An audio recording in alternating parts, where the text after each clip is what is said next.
నమస్తే, welcome to daily focus. నేను కుమార్ దామెరా. దేశ రాజకీయాల్లో ప్రాంతీయ పార్టీలను అంతం చేయాలన్నదే బీజేపీ కాంగ్రెస్ ఉమ్మడి లక్ష్యమా? దశాబ్ద కాలంగా జరుగుతున్న కేంద్ర దర్యాప్తు సంస్థల పనితీరు దేనికి సంకేతం? కేంద్ర దర్యాప్తు సంస్థలను మోడీ సర్కారు చేతిలో కీలుబొమ్మలుగా ఎందుకు మారాయి? పార్లమెంటు ఎన్నికల ముందు బీఆర్ఎస్ ఎమ్మెల్సీ కవిత, ఢిల్లీ సీఎం అరవింద్ కేజ్రీవాల్ అరెస్టులు వ్యూహాత్మకమేనా? అసలు బీజేపీ కాంగ్రెస్ హిడెన్ ఎజెండా ఏంటి? Let's watch the story.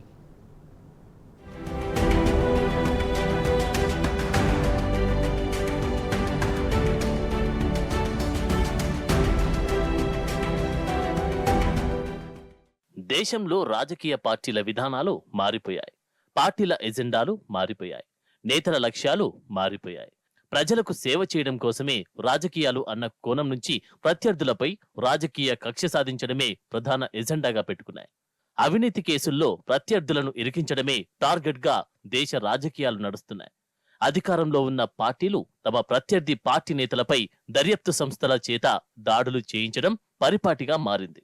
2014లో BJP అధికారంలోకి వచ్చిన తర్వాత ఇది పరాకాష్ఠకు చేరింది. గత 10 ఏళ్లలో బీజేపీ దేశంలో దర్యాప్తు సంస్థలను తన జేబు సంస్థలుగా మార్చుకొని ప్రజాస్వామ్యాన్ని భ్రష్టు పట్టిస్తున్నాయి. మరో జాతీయ పార్టీ కాంగ్రెస్ ఏం తక్కువ తినలేదు. నిజానికి ఈ దుస్సంప్రదాయాన్ని ఆరంభించింది కాంగ్రెస్ పార్టీ అయితే దాన్ని మరో లెవెల్కి తీసుకెళ్లిన ఘనత బీజేపీకి దక్కుతుంది.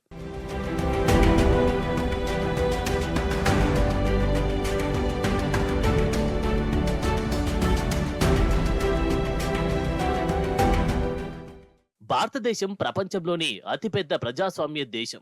ప్రపంచంలోని అతిపెద్ద లిఖిత రాజ్యాంగం భారత సొంతం. ఏ దేశానికి లేని విధంగా పరిస్థితులకు అనుకూలంగా రాజ్యాంగ మూలసూత్రం మారకుండా సవరణలు చేసే అద్భుత అవకాశం భారత రాజ్యాంగానికే సొంతం. అంత గొప్ప రాజ్యాంగానికి ఇప్పుడు ముప్పు ఏర్పడింది. 2 జాతీయ పార్టీలు బీజేపీ, కాంగ్రెస్ మధ్య జరుగుతున్న ఆధిపత్య పోరులో రాజ్యాంగం ఉనికిని ప్రశ్నార్థకంగా మారుస్తున్నాయి. 2 జాతీయ పార్టీలు కలిసి దేశంలో ప్రతిపక్షాలను నిర్వీర్యం చేస్తున్నాయి. ప్రాంతీయ పార్టీలతో దేశంపై తమ ఆధిపత్యం కోల్పోతున్నామని భావిస్తున్నాయి. ప్రాంతీయ పార్టీలు లేకుండా చేయాలనే రహస్య ఎజెండాతో ముందుకు సాగుతున్నాయి.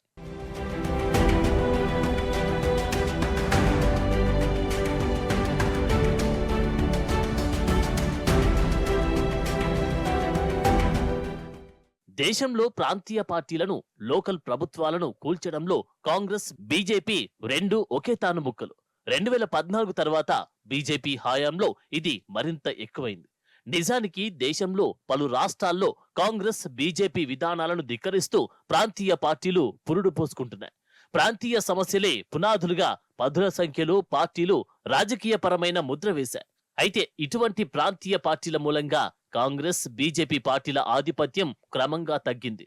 దేశంలో పలు రాష్ట్రాల్లో ప్రాంతీయ పార్టీలే అధికారంలోకి వచ్చి జాతీయ పార్టీలను ధిక్కరించాయి. ముఖ్యంగా ప్రాంతీయ పార్టీల ప్రభావం కాంగ్రెస్ పై ఎక్కువగా పడింది. అందుకే ఇప్పుడు ప్రాంతీయ పార్టీలను లేకుండా చేయాలన్న రహస్య అజెండాతో బీజేపీతో కలిసి ముందుకు సాగుతున్నాయి. దేశ రాజకీయాల్లో తమ 2 పార్టీలు తప్ప మరే పార్టీ ఉండకూడదన్నది బీజేపీ, కాంగ్రెస్ ఉమ్మడి లక్ష్యంగా కనిపిస్తోంది.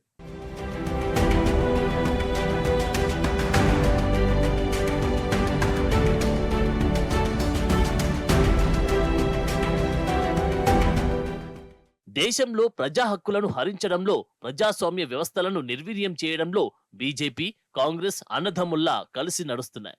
రాజ్యాంగాన్ని నడి బజార్లో నిలబెట్టడంలో పోటీ పడుతున్నాయి.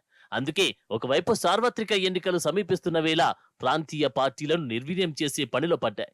కేంద్రంలో అధికారంలో ఉన్న బీజేపీ దర్యాప్తు సంస్థలను ప్రాంతీయ పార్టీలపై ఉసిగొల్పుతుంది. ఈడీ, సిబిఐ, ఐటీ వంటి విచారణ సంస్థలను బీజేపీ తన జేబు సంస్థలుగా మార్చుకున్నది. తనకు నచ్చని పార్టీల నేతలను, తమ ప్రభుత్వ విధానాలను విమర్శిస్తున్న వారిపై దాడులు చేయిస్తున్నది. అక్రమ కేసులు బనాయిస్తూ విచారణల పేరుతో ఇబ్బంది పెడుతున్నది. అయినా సరే తమ దారికి రాని వారిని జైలుకు పంపిస్తూ ప్రజాస్వామ్యాన్ని కూని చేస్తున్నది మోదీ సర్కార్. ఢిల్లీ లిక్కర్ కేసు ఇందుకు తాజా ఉదాహరణగా నిలుస్తోంది.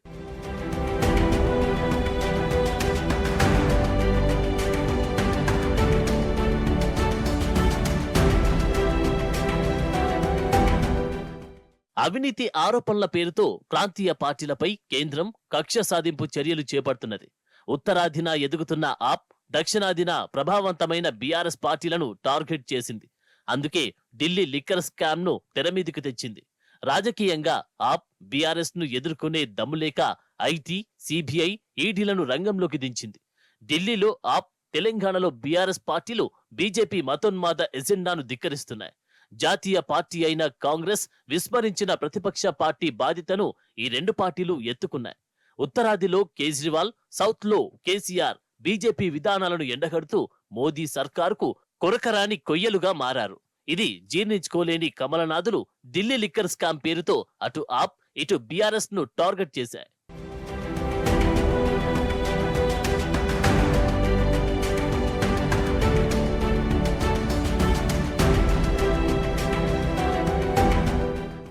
గత కొంతకాలంగా దేశంలో విచిత్రమైన రాజకీయాలు నడుస్తున్నాయి. ప్రత్యర్థులపై కక్ష సాధింపు రాజకీయాలు పీక్ స్థాయికి చేరుకున్నాయి. ప్రాంతీయ పార్టీలను చీల్చడం, ప్రభుత్వాలను కూల్చడం ఒక తంతుగా మారింది. ఇందుకోసం విచారణ సంస్థలను కాషాయ పార్టీ రాజకీయ అస్త్రాలుగా మార్చుకుంది. ప్రతిపక్ష పార్టీల నేతలపై దర్యాప్తు సంస్థలను వేట కుక్కల్లా వదులుతూ రాజకీయ కక్ష సాధింపు చర్యలకు దిగుతుంది బీజేపీ. బీజేపీకి ప్రత్యామ్నాయంగా ఎదుగుతున్న లోకల్ పార్టీలనే ప్రధానంగా టార్గెట్ చేసింది. ఇందులో భాగంగా జార్ఖండ్ సీఎం సోమ్, ఢిల్లీ సీఎం కేజ్రీవాల్ ను, తెలంగాణలో బీఆర్ఎస్ ఎమ్మెల్సీ ఈ అరెస్టులు ఈ కోవలోకి వస్తాయని రాజకీయ నిపుణులు చెబుతున్నారు. పార్లమెంటు ఎన్నికల ముందు కుట్రపూరితంగానే కేజ్రీవాల్, కవితను లిక్కర్ పాలసీలో అక్రమంగా అరెస్టు చేసింది ఈడీ.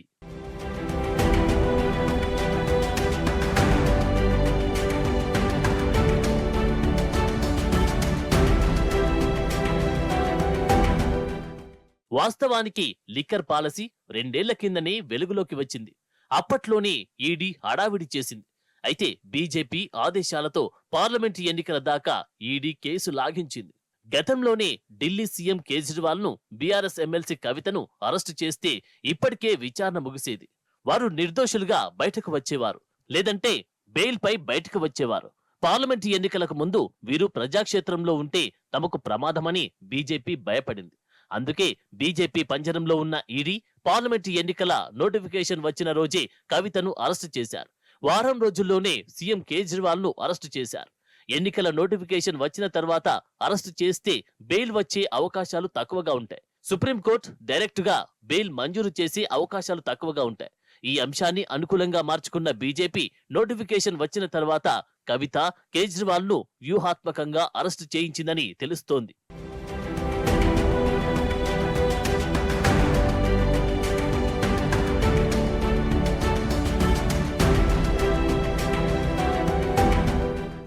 అటు ఈసారి పార్లమెంటు ఎన్నికల్లో 400 ఎంపీ సీట్లు గెలవాలన్న బీజేపీ ఆశలకు ఉత్తరాదిలో ఆ పార్టీ గండి కొట్టేలా ఉందని కమలనాథులు అంచనా వేశారు. ఒక దశలో ఆ పార్టీని చూసి బీజేపీ, కాంగ్రెస్ భయపడ్డాయి. అందుకే చాలా తెలివిగా ఎన్నికల ముందు కేజ్రీవాల్ ను అరెస్టు చేయించింది. ఇక దక్షిణాదిన పాగా వేయాలనుకుంటున్న బీజేపీకి బీఆర్ఎస్ కొరకరాని కొయ్యగా మారింది. 400 సీట్లు సాధించాలన్న తమ టార్గెట్ ను రీచ్ కావాలంటే ఆప్తో పాటు బీఆర్ఎస్ ను బలహీనపరచాలని లిక్కర్ కేసును తెరమీదకు తెచ్చింది. మోదీ సర్కార్ దేశంలో ఇంతలా బరితెగిస్తే కాంగ్రెస్ పార్టీ నిమ్మకు నీరెత్తినట్టు వ్యవహరిస్తోంది. బలమైన రాజకీయ శక్తిని కూడగట్టి బీజేపీ నియంతృత్వాన్ని నిలువరించే ప్రయత్నం చేయడం లేదు. ఇండియా కూటమిలో సోరెన్, కేజ్రీవాల్ ను ఈడీ అరెస్టు చేస్తే కూడా కాంగ్రెస్ సోషల్ మీడియాలో ఖండించి చేతులు దులుపుకుంది. ఈ విషయంలో కాంగ్రెస్ తీరుపై దేశ ప్రజల్లో పలు అనుమానాలు వ్యక్తమవుతున్నాయి. కాంగ్రెస్, బీజేపీ కుమ్మక్కు రాజకీయాలు భాగంగానే ప్రాంతీయ పార్టీలను నిర్వీర్యం చేస్తున్నాయని విశ్లేషకులు చెబుతున్నారు. ఒకవైపు ఈడీ అరెస్టులకు నిరసనగా ఆప్ నేతలు, క్యాడర్ దేశవ్యాప్తంగా ఆందోళన చేస్తుంటే కాంగ్రెస్ మాత్రం కలిసి రావడం లేదు. ఇండియా కూటమికి నాయకత్వం వహిస్తున్న కాంగ్రెస్ ప్రతిపక్షాలను ఏకతాటిపైకి తీసుకువచ్చి బీజేపీ దుర్మార్గాన్ని ఎండకట్టడం లేదు. అంటే కేజ్రీవాల్, సోరెన్, కవిత అరెస్టుల వెనుక బీజేపీ పాత్ర ఎంతుందో కాంగ్రెస్ పాత్ర కూడా అంతే ఉందన్నది నగ్న సత్యం.